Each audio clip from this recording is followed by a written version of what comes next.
আল্লাহ নবী দোয়া করতেন, আল্লাহ আমাদের মিসকিন করে দুনিয়ায় পাঠাইছো, আমাদের মিসকিন করে দুনিয়ায় রাখো, আমাদের মিসকিন করে মরণ দিও, আমাদের মিসকিনের সাথে তুমি হাসর দিও। আল্লাহ বলে সাহাবীরা বললেন, ইয়া রাসূলুল্লাহ কি ব্যাপার, আপনি তো চাইলে বুকবারটা শূন্য হয়ে যায়, আপনি তো চাইলে সারা পৃথিবীর বাদশাহী আল্লাহ দেয়, আপনি কেন ধনী হইতে চাইলেন না, আপনি কেন মিসকিন হয়ে থাকতে চান?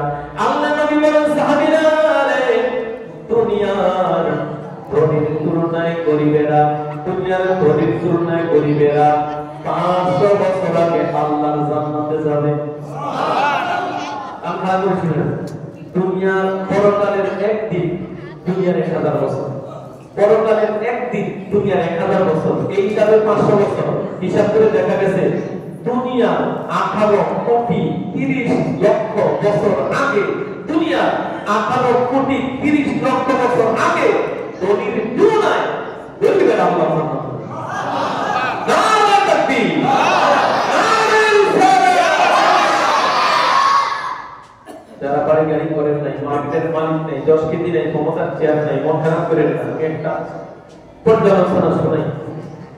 একদম ধনী সকালবেলা ঘি ভাজা